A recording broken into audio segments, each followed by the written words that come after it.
এবার তীব্র গরম থেকে রেহাই মিলল।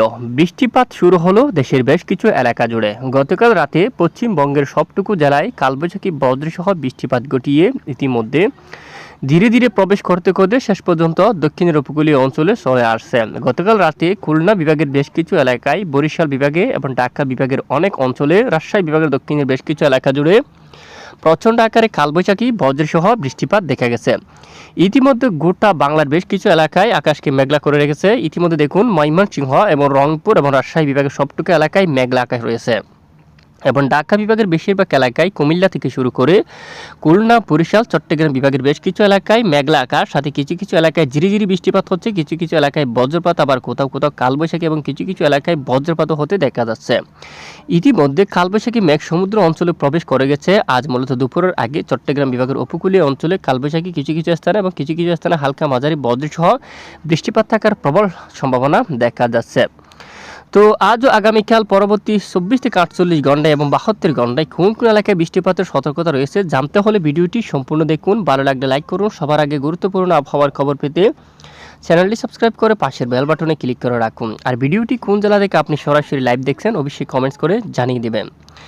ইতিমধ্যে আমরা চলে আসলাম বৃষ্টিবাহী মোড়ে। দেখা যাচ্ছে আগামী 24 ঘন্টার মধ্যে যে সমস্ত জেলাগুলোর উপর বৃষ্টিপাতের সম্ভাবনা, এরই মধ্যে শাইলকুপা রয়েছে, মেহেরপুর রয়েছে, এখানে গতকালে বৃষ্টিপাত ঘটিয়েছে, এবং শান্তিপুর, যশোর, লোহাগাড়া, ফরিদপুর, ঢাকা, মাদারীপুর এবং বরিশাল এই অঞ্চলে আজকে বৃষ্টিপাতের সম্ভাবনা রয়েছে। বোলা, তারপর বুরহানুদ্দিন, লালমোহন এবং মির্জাগঞ্জ, সরপেশম, এই যে সব এলাকায় আজও বৃষ্টিপাতের সম্ভাবনা। হাতিয়া এই এলাকা জুড়ে অলরেডি, এবং সেনবাগ এবং কুমিল্লা এখানে বৃষ্টিপাতের সম্ভাবনা থাকবে। ঢাকা বিভাগের উত্তর থাকবে, কাপাসিয়া থেকে শুরু করে নাগারপুরে বৃষ্টিপাত থাকতে পারে। তারপর এখানে কালীহাটি, টাঙ্গাইল, তারপর এখানে আপনারা দেখুন বালুকা এই অঞ্চলের ত্রিশাল, এখানে জলকাত্র, এখানে বেশ কিছু এলাকা জুড়ে মূলত ময়মনসিংহ বিভাগের দক্ষিণের অনেক এলাকায় বজ্রসহ বৃষ্টিপাতের সম্ভাবনা থাকবে। শুধু তাই না, সমুদ্র অঞ্চল থেকে শুরু করে বাংলাদেশের উপকূলীয় অঞ্চলে বৃষ্টিপাতের সম্ভাবনা থাকবে। বিশেষ করে এদিকে কক্সবাজার এবং চকরিয়া, কুতুবদিয়া, মহেশখালী, বদরখালী, চুয়ারপাড়ি এবং এদিকে দেখুন মথুরবাড়ি, সাতকানিয়া এবং এদিকে পুটিয়া এবং বাঁশখালী, চট্টগ্রাম, হাটহাজারী এই অঞ্চলে, বিলাইছড়ি, রাঙ্গামাটি, ফটিকছড়ি উপজেলা, মানিকছড়ি, লংগদু, খাগড়াছড়ি,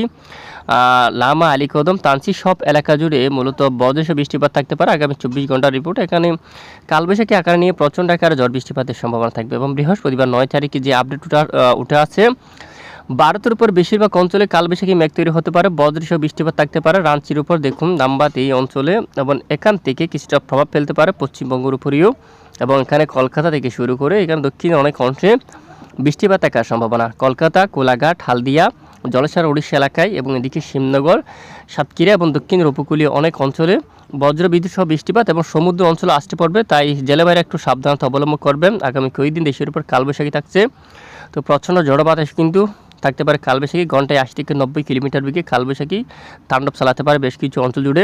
গতকাল কিন্তু অলরেডি পশ্চিমবঙ্গ থেকে শুরু করে বাংলার পশ্চিমের অনেক এলাকায় তাণ্ডব চালিয়েছে কালবৈশাখী। তো ইতিমধ্যে আগামী 24 থেকে 48 ঘন্টার মধ্যে আরও বৃষ্টিপাতের সম্ভাবনা, পরবর্তী 72 ঘন্টার মধ্যে অনেক অংশে বৃষ্টিপাতের সম্ভাবনা। এরই মাঝে খুলনা বিভাগের উত্তরাংশীয় ভালো বৃষ্টিপাতের সতর্কতা রয়েছে, দক্ষিণেও কিন্তু ভালো বৃষ্টিপাত যে কালবৈশাখী আকার নিয়ে। তারপর মাদারীপুর, লোহাগাড়া, ফরিদপুর, শাইলকুপা এই অঞ্চল দিয়ে এবং উত্তরীয় কিছু কিছু এলাকায় কালবৈশাখী বজ্রসহ বৃষ্টিপাতের রিপোর্ট কিন্তু উঠে আসছে, তাই সবাই সাবধানতা অবলম্বন করবেন। আর তাপমাত্রা, বৃষ্টির কারণে এই মুহূর্তে তাপমাত্রা অনেকটাই নেমে গেছে, হু হু করে তাপমাত্রা কিন্তু নেমে গেছে।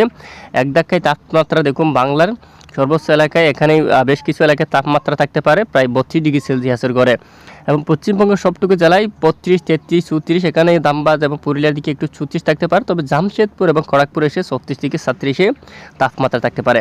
এবং খুলনা বিভাগের অনেক অঞ্চলে তাপমাত্রা একদম কমে গেছে, লোহাগাড়া, এদিকে পিরোজপুর, তারপর এদিকে মাদারীপুর, এখানে দেখুন ঢাকা বিভাগের দক্ষিণাংশে তাপমাত্রা কমে গেছে, বরিশাল বিভাগেরও অনেক অংশে তাপমাত্রা কিন্তু অনেকটাই কমে গেছে।